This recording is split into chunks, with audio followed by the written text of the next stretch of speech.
Chapter 4. The Pruning Shears of Revision. The second man is the Lord from heaven. 1 Corinthians 15:47. Never will he say caterpillars. He'll say, "There's a lot of butterflies as is to be on our cabbages, pure." He won't say, "It's winter." He'll say, "Summer's sleeping." And there's no bud little enough nor sad-colored enough for Kester not to call in it the beginnings of the blow. Mary Webb, precious bane. The very first act of correction or cure is always revise. One must start with oneself. It is one's attitude that must be changed. What we are, that only can we see. Emerson. It is a most healthy and productive exercise to daily relive the day as you wish you had lived it, revising the scenes to make them conform to your ideals. For instance, suppose today's mail brought disappointing news. Revise the letter. Mentally rewrite it and make it conform to the news you wish you had received. Then, in imagination, read the revised letter over and over again. This is the essence of revision, and revision results in repeal. The one requisite is to arouse your attention in a way and to such intensity that you become wholly absorbed in the revised action. You will experience an expansion and refinement of the senses by this imaginative exercise and eventually achieve vision. But always remember that the ultimate purpose of this exercise is to create in you the Spirit of Jesus, which is continual forgiveness of sin. Revision is of greatest importance when the motive is to change oneself, when there is a sincere desire to be something different, when the longing is to awaken the ideal active spirit of forgiveness. Without imagination, man remains a being of sin. Man either goes forward to imagination or remains imprisoned in his senses. To go forward to imagination is to forgive. Forgiveness is the life of the imagination.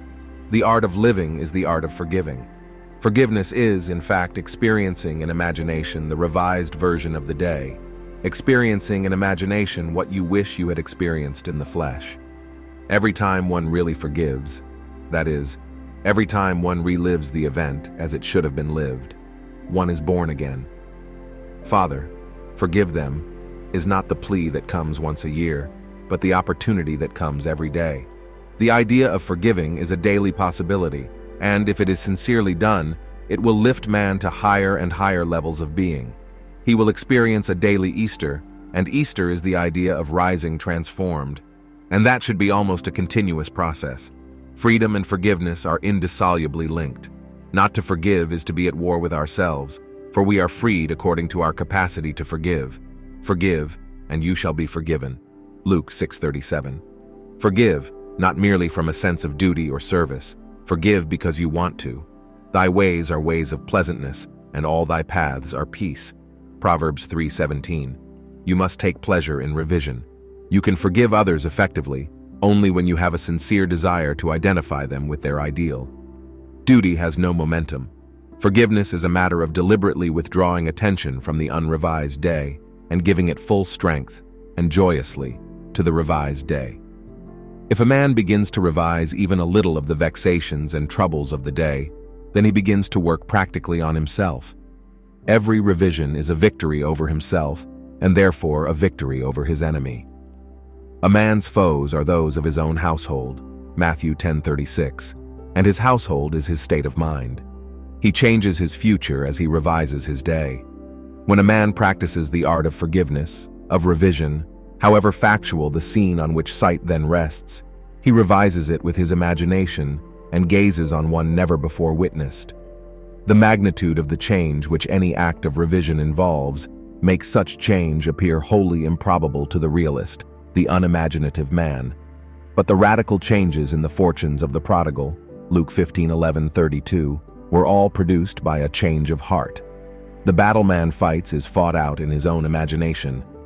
The man who does not revise the day has lost the vision of that life, into the likeness of which it is the true labor of the Spirit of Jesus to transform this life. All things whatsoever ye would that men should do to you, even so do ye to them, for this is the law. Matthew 7:12. Here is the way an artist friend forgave herself and was set free from pain, annoyance, and unfriendliness. Knowing that nothing but forgetfulness and forgiveness will bring us to new values, she cast herself upon her imagination and escaped from the prison of her senses. She writes, Thursday, I taught all day in the art school. Only one small thing marred the day. Coming into my afternoon classroom, I discovered the janitor had left all the chairs on top of the desks after cleaning the floor. As I lifted a chair down, it slipped from my grasp and struck me a sharp blow on the instep of my right foot. I immediately examined my thoughts and found that I had criticized the man for not doing his job properly.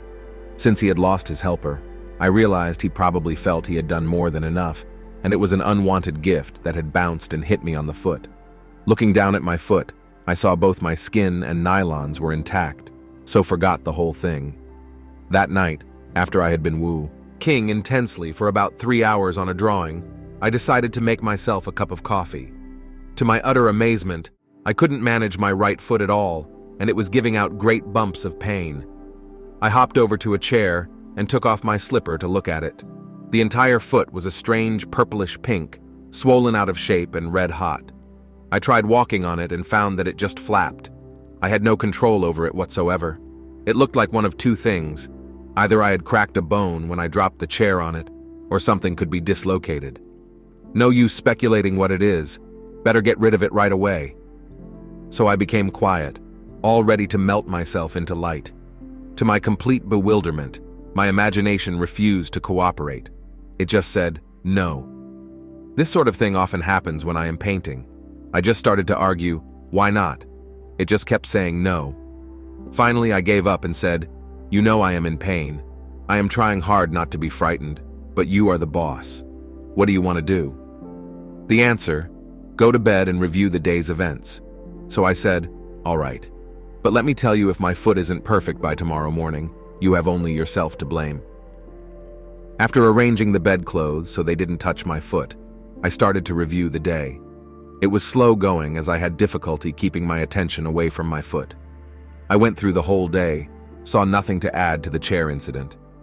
But when I reached the early evening, I found myself coming face to face with a man who for the past year has made a point of not speaking.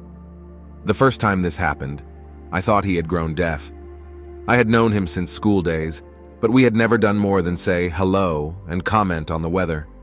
Mutual friends assured me I had done nothing, that he had said he never liked me, and finally decided it was not worthwhile speaking. I had said, hi. He hadn't answered. I found that I thought, poor guy, what a horrid state to be in. I shall do something about this ridiculous state of affairs. So, in my imagination, I stopped right there and redid the scene. I said, hi. He answered hi, and smiled. I now thought, good old Ed. I ran the scene over a couple of times and went on to the next incident and finished up the day.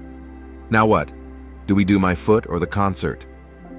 I had been melting and wrapping up a wonderful present of courage and success for a friend who was to make her debut the following day, and I had been looking forward to giving it to her tonight. My imagination sounded a little bit solemn as it said, let us do the concert. It will be more fun. But first, couldn't we just take my perfectly good imagination foot out of this physical one before we start? I pleaded. By all means. That done, I had a lovely time at the concert, and my friend got a tremendous ovation. By now, I was very, very sleepy, and fell asleep doing my project. The next morning, as I was putting on my slipper, I suddenly had a quick memory picture of withdrawing a discolored and swollen foot from the same slipper. I took my foot out and looked at it. It was perfectly normal in every respect. There was a tiny pink spot on the instep where I remembered I had hit it with the chair. What a vivid dream that was, I thought, and dressed. While waiting for my coffee, I wandered over to my drafting table and saw that all my brushes were lying helter-skelter and unwashed. Whatever possessed you to leave your brushes like that?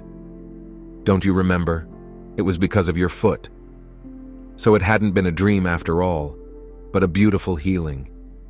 She had won by the art of revision what she would never have won by force. In heaven, the only art of living is forgetting and forgiving, especially to the female. Blake.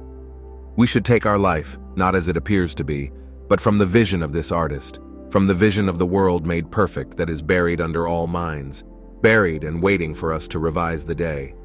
We are led to believe a lie when we see with, not through the eye. Blake. A revision of the day, and what she held to be so stubbornly real was no longer so to her, and like a dream, had quietly faded away.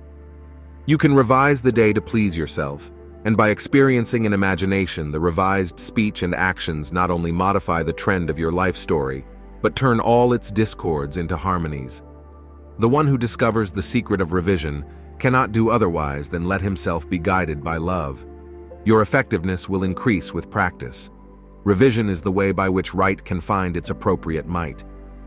Resist not evil, Matthew 5:39. For all passionate conflicts result in an interchange of characteristics.